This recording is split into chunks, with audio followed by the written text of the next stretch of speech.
ನಾನು ಯೇಸು ದೇವರಿಗೂ ಬೇರೆ ಮಾತಿಗೂ ಕೃತಜ್ಞತೆ ಸಲ್ಲಿಸ್ತೇನೆ. ನಾನು ಬರ್ತಾ ಇರೋದು ಕಾಸರಗೋಡಿಂದ. ನಾವು ಕೆಲಸ ಮಾಡೋದು ಬ್ಯಾಂಗ್ಳೂರಲ್ಲಿ. ನಾನೀಗ ಬರ್ತಾ ಇರೋದು ಕಾಸರಗೋಡಿಂದ. ನಾನು ಸಾಕ್ಷಿ ಹೇಳಲಿಕ್ಕೆ ಬಂದಿರೋದು ನನ್ನ ಎರಡನೇ ಮಗಳ ವಿಷಯದಲ್ಲಿ.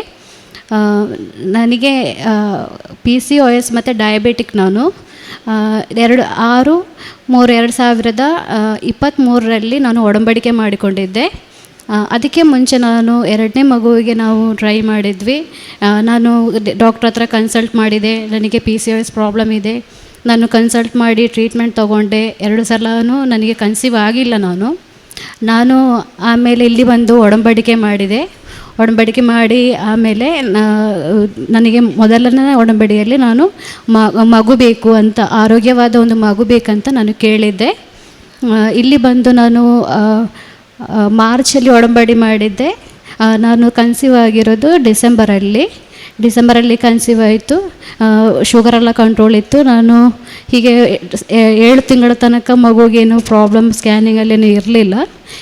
ಒಂದು 32 ವೀಕ್ಸ್ ಕಳೆದ ಮೇಲೆ ಒಂದು ಸ್ಕ್ಯಾನಿಂಗ್ ಮಾಡುವಾಗ ಡಯಾಬಿಟಿಕ್ ಇರೋದರಿಂದ ಮಗುವಿನ ತಲೆ ತುಂಬ ದಪ್ಪವಾಗಿದೆ, ಹೊಟ್ಟೆ ಕೂಡ ತುಂಬ ದಪ್ಪವಾಗಿದೆ ಅಂತ ಸ್ಕ್ಯಾನಿಂಗ್ ರಿಪೋರ್ಟಲ್ಲಿ ತೋರಿಸ್ತಾ ಇತ್ತು. ಮತ್ತು ನನಗೆ ಹೊಟ್ಟೆ ನೀರು ಕೂಡ ತುಂಬ ಕಡಿಮೆ ಆಗಿತ್ತು. ಡಾಕ್ಟ್ರ್ ಹೇಳಿದರು, ನಮಗೆ ತುಂಬ ಸಮಯ ವೆಯ್ಟ್ ಮಾಡೋಕ್ಕಾಗಲ್ಲ, ಬೇಗ ಡೆಲಿವರಿ ಮಾಡಿಸ್ಬೇಕು. ಮಗುವಿಗೂ ಅದು ಶುಗರ್ ತುಂಬ ಎಫೆಕ್ಟ್ ಆಗಿದೆ. ಆಲ್ರೆಡಿ ಮಗುವಿನ ತಲೆ ತುಂಬ ದಪ್ಪ ಆಗಿದೆ, ಹೊಟ್ಟೆನೂ ದಪ್ಪ ಆಗಿದೆ. ಅದರಿಂದ ನೀವು ಆದಷ್ಟು ಬೇಗ ಅದಕ್ಕೆ ರೆಡಿ ಆಗಬೇಕು ಅಂತ ಹೇಳಿದರು. ನಾನು ಈ ಒಡಂಬಡಿ ಮಾಡಿಕೊಂಡು ಅಲ್ಲಿಂದ ಇಲ್ಲಿಯವರೆಗೂ ಹೋಲಿ ಆಯಿಲ್, ಇಲ್ಲಿಂದ ನನಗೆ ಹೋಲಿ ಆಯಿಲ್ ಕೊಟ್ಟಿದ್ದರು, ಮತ್ತು ಬ್ಲೆಸ್ಸಿಂಗ್ ಸಾಲ್ಟ್ ಕೊಟ್ಟಿದ್ದರು. ಇದೆಲ್ಲ ನಾನು ಥ್ರೋಟ್ ಯೂಸ್ ಮಾಡ್ತಾಯಿದ್ದೆ. ಯಾವಾಗಲೂ ನಾನು ಹೊಟ್ಟೆಗೆ ಅದನ್ನು ಹಚ್ಚಿಕೊಂಡು ಪ್ರಾರ್ಥನೆ ಮಾಡ್ತಿದ್ದೆ. ಇಲ್ಲಿದು ಒಡಂಬಡಿ ಪ್ರಾರ್ಥನೆ ಮಾಡ್ತಿದ್ದೆ, ಅಪೊಸ್ತಲ ಕ್ರೀಡ್ ಪ್ರಾರ್ಥನೆ ಮಾಡ್ತಿದ್ದೆ. ಎಲ್ಲ ಪ್ರಾರ್ಥನೆಗಳನ್ನು ಇಲ್ಲಿಯ ನಿಬಂಧನೆಗಳು, ಒಡಂಬಡಿ ಮಾಡಿಕೊಂಡು ಎಲ್ಲ ನಿಬಂಧನೆಗಳು ನಾನು ಪಾಲಿಸ್ತಾ ಬಂದೆ. ಈ 7 ತಿಂಗಳಲ್ಲಿ ಇದು ರಿಪೋರ್ಟ್ ತೋರಿಸ್ತಿದ್ರು ನನಗೇನು ಹೆದರಿಕೊಳ್ಳಿಲ್ಲ, ನಾನು ಬೇಜಾರು ಮಾಡಿಕೊಳ್ಳಿಲ್ಲ. ನಾನು ದೇವರಲ್ಲಿ ನಂಬಿಕೆ ಇಟ್ಟು ಅದೇ ಪ್ರಾರ್ಥನೆಗಳನ್ನು ಕಂಟಿನ್ಯೂ ಆಗಿ ಮಾಡ್ತಾ ಬಂದೆ. ಹೋಲಿ ಆಯಿಲ್ನ ಯೂಸ್ ಮಾಡ್ತಾ ಬಂದೆ. ನನಗೆ 37 ವೀಕ್ಸಿಗೆ ತುಂಬ ನೀರು ಕಡಿಮೆ ಆಯಿತು. 36 ಆಗಬೇಕಾದ ಸ್ಕ್ಯಾನಿಂಗಲ್ಲಿ ತುಂಬ ಕಡಿಮೆ ಇದೆ ಅಂತಲೇ ಹೇಳಿದರು. ಅದನ್ನು ನಾನು ಏನು ಬೇಜಾರು ಮಾಡಿಕೊಳ್ಳಿಲ್ಲ. ಡಾಕ್ಟ್ರ್ ಹೇಳಿದರು, ಸ್ಕ್ಯಾನಿಂಗ್ ಮಾಡೋ ಡಾಕ್ಟ್ರ್ ಹೇಳಿದರು, ಬೇಗ ಸಿ ಸೆಕ್ಷನ್ ಮಾಡಬೇಕಾಗತ್ತೆ, ಯಾಕೆಂದರೆ ಮಗುಗೆ ಆಲ್ರೆಡಿ ಪ್ರಾಬ್ಲಮ್ ಇದೆ ಅಲ್ವಾ, ಹಾಗೆ ಹೇಳಿದರು. ಇನ್ನೊಂದು ಡಾಕ್ಟ್ರಿಗೂ ಕನ್ಸಲ್ಟ್ ಮಾಡಿದ್ವಿ. ಅವರು ಹಾಗೆ ಹೇಳಿದರು. ನಾವು ಮತ್ತೆ ಸಿ ಸೆಕ್ಷನಿಗೆ ಅಂತ ರೆಡಿಯಾಗಿ ಹಾಸ್ಪಿಟ್ಲಿಗೆ ಹೋದ್ವಿ. ರಿಪೋರ್ಟ್ ನೋಡಿ ಡಾಕ್ಟ್ರ್ ಹೇಳಿದ್ರು, ನಾರ್ಮಲ್ ಡೆಲಿವರಿ ಮಾಡೋಣ, ಏನು ಪ್ರಾಬ್ಲಮ್ ಇಲ್ಲ. ನನಗೆ ನಾರ್ಮಲ್ ಡೆಲಿವರಿ ಆಯಿತು. ಮಗುಗೆ ಹುಟ್ಟುವಾಗ ಸ್ವಲ್ಪ ಶುಗರ್ ಪ್ರಾಬ್ಲಮ್ ಇತ್ತು, ಸ್ವಲ್ಪ ಕಡಿಮೆನೇ ಇತ್ತು ಶುಗರ್. ICUಗೆ ಶಿಫ್ಟ್ ಮಾಡಿದರು, ಆದರೂ ಏನು ತೊಂದರೆ ಇರಲಿಲ್ಲ. ನೆಕ್ಸ್ಟ್ ಡೇ ಎಲ್ಲ ನಾರ್ಮಲ್ ಆಗಿತ್ತು. ಅವಳಿಗೆ ಹೆಡ್ಡಿಗೂ ಪ್ರಾಬ್ಲಮ್ ಇಲ್ಲ, ಅವಳಿಗೆ ಹೊಟ್ಟೆಗೂ ಏನು ಪ್ರಾಬ್ಲಮ್ ಇಲ್ಲ. ಅವಳಿಗೆ ಹೆಲ್ದಿ ಆಗಿದ್ದಾಳೆ, ಹೆಲ್ದಿ ಮಗುವನ್ನು ಕೊಟ್ಟಿದ್ದಾರೆ ದೇವರು, ಏನು ತೊಂದರೆ ಇಲ್ಲ ಅವಳಿಗೆ. ಇವಾಗ ದೇವರಿಗೆ ಕೃತಜ್ಞತೆಯನ್ನು ಸಲ್ಲಿಸ್ತೇನೆ. ಇನ್ನೊಂದು ಸಾಕ್ಷಿ ಏನಂದರೆ, ನಂದು ಮೊದಲನೇ ಮಗುವಿಗೆ ಒಂದು 3.5 ವರ್ಷ ತನಕ, ಈಗ ಅವಳಿಗೆ 6.5 ವರ್ಷ.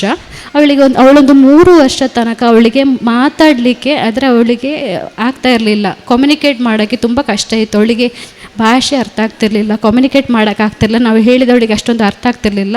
ಅವಳು ನಮಗೆ ರಿಪ್ಲೈ ಅಂದರೆ ಹಾಂ ಹೌದು ಬಿಟ್ಟರೆ ಬೇರೆ ಏನು 3 ವರ್ಷ ತನಕ ಅವಳು ಜಾಸ್ತಿಯಾಗಿ ಮಾತಾಡೋದಿಲ್ಲ. ಅವಳಿಗೆ ಅರ್ಥ ಆದ್ರೂ ಅವಳಿಗೆ ಹೇಳೋಕ್ಕೆ ಬರ್ತಾ ಇರಲಿಲ್ಲ. ನಮಗೆ ಅವಳು ಏನು ಹೇಳ್ತಾಳೆ ಅರ್ಥ ಆಗ್ತಿರಲಿಲ್ಲ, ಏನಿಲ್ಲ. ನಾನಿಲ್ಲಿ ಕ್ಯಾಂಡಲ್ ಲೈಟ್ ರಿಕ್ವೆಸ್ಟ್ ಕಳಿಸಿದ್ದೆ. ಅವಳಿಗೆ ಮಾತಾಡುವಂಥ ಒಂದು ತುಂಬ ತೊಂದರೆಗಳಿದೆ. ಅದು ಮೇರಿ ಮಾತೆಯಲ್ಲಿ ಪ್ರಾರ್ಥನೆ ಮಾಡಿದ್ದೆ.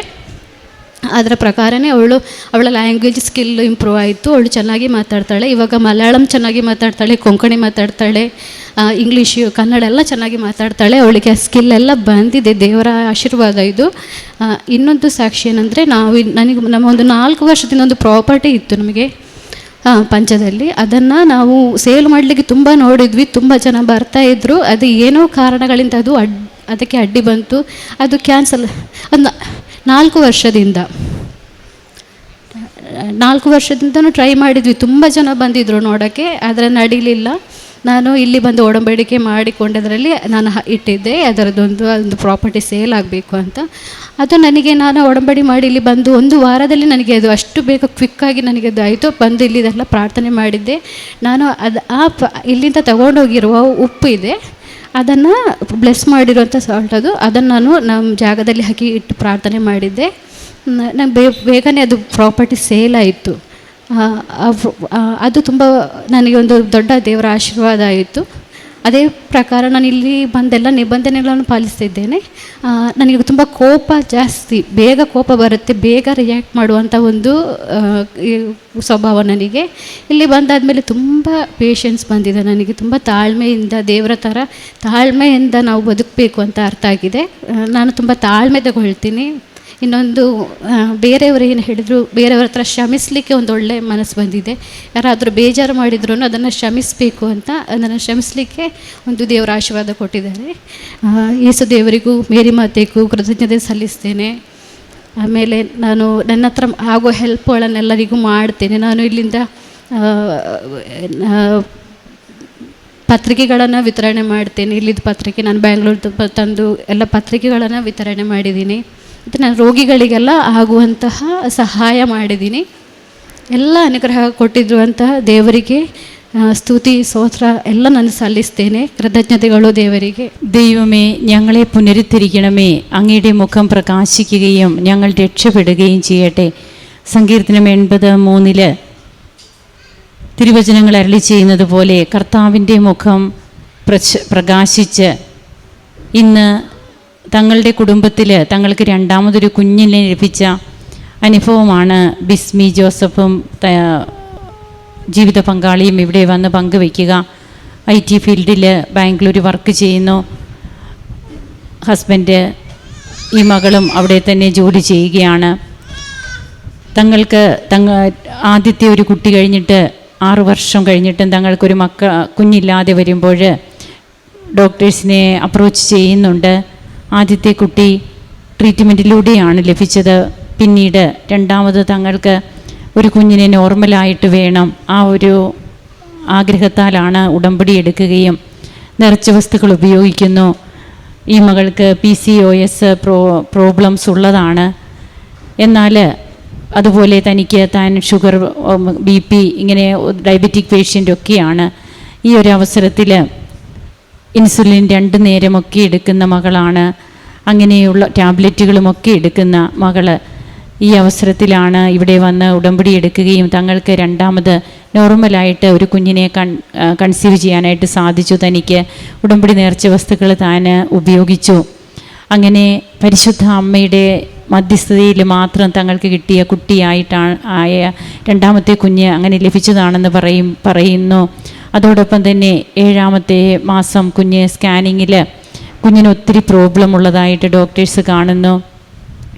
ആ ഒരു അവസ്ഥയിലും ഒത്തിരിയേറെ കോംപ്ലിക്കേഷൻസിലൂടെ കടന്നു പോകുമ്പോഴും നേർച്ച വസ്തുക്കൾ ഉപയോഗിച്ച് കുഞ്ഞിന് പിന്നീടൊരു പ്രോബ്ലവും ഇല്ലാതെ തന്നെ പൂർണ്ണ വളർച്ചയെത്തിയ ആരോഗ്യമുള്ള ഒരു കുഞ്ഞിനെ നോർമൽ ഡെലിവറിയിലൂടെ ഈ മകൾക്ക് കിട്ടുകയാണ്.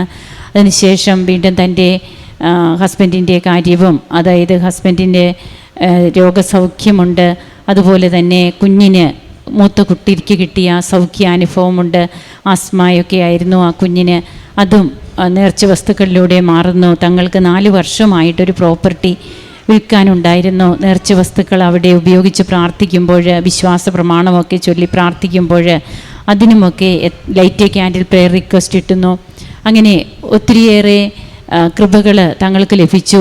ഇതൊക്കെ തങ്ങൾക്ക് ഒത്തിരി തടസ്സങ്ങളായിട്ട് നിന്ന കാര്യങ്ങളാണ്. എന്നാൽ ഇന്ന് അമ്മയുടെ തിരുനടയിൽ വന്ന് സാക്ഷ്യം പറയുവാൻ തങ്ങൾക്ക് അർഹത നൽകി. കാരുണ്യ പ്രവർത്തനങ്ങൾ, പ്രേക്ഷിത പ്രവർത്തനമൊക്കെ ചെയ്യുന്നുണ്ട്. ഒത്തിരിയേറെ ഇൻട്രസ്റ്റോടെ തന്നെ ചെയ്യാനായിട്ട് പരിശ്രമിക്കുന്നു.